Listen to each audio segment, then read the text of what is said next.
歡迎各位收睇天盛 Channel， 又係陳思正同各位分享天盛苑嘅大小事。今日同大家講講咧，就係我哋商場去天耀村中間有個巴士站噶嘛，係咪？嗰度有個行人天橋嘅。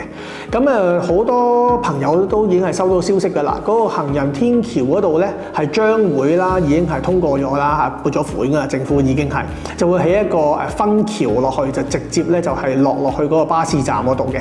咁理論上啦，咁嗰個分橋起好咗之後咧，咁各位就可以就行嗰個行人天橋，即係天盛商場去天耀村嗰個行人天橋中間嗰度咧，就可以直接就行落去巴士站嗰度啊，咁就唔使再去到天耀再兜翻轉頭咁樣去追巴士啊、剩啊咁樣噶啦，就會方便好多嘅啊。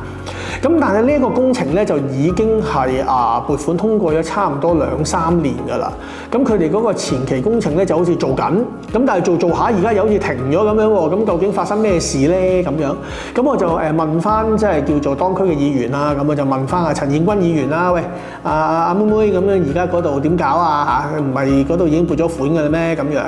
咁佢咧就去了解咗情況之後覆返我啦，咁佢就話係嗰個橋嗰度咧就話有啲技術性嘅困難喎，就話係即係可能係嗰個叫做咩力點支點嗰度有問題啊，工程嗰度可能有問題啊，咁可能要重新係做呢個設計啊，咁樣諸如此類嘅嘢，咁所以咧嗰個工程咧就係要拖長啲。前期工作又做過，咁所以嗰個落成嘅時間咧就可能會係有所推遲嘅。因此大家咧就見到啦，之前嗰度封過一輪嘅，係嘛？跟住封完一輪之後咧，而家又拆翻塊板，跟住好似冇嘢做咁樣，係啦。咁咧就大家唔使覺得奇怪嚇，係因為佢哋嗰個工程技術嗰個問題，佢要由頭做過嗰個工程，咁所以咧就而家出現咗又圍又拆咁樣嘅情況嘅。咁照常理嚟講啦，咁以我嘅經驗嚟講啦，政府既然批咗錢出嚟嘅話咧，咁就理論上咧就應該係會做嘅。咁但係中間嗰個時間啊，或者成啊，或者係嗰個技術嗰個問題啊，呢一樣嘢咧就唔係即係我哋可以係控制嘅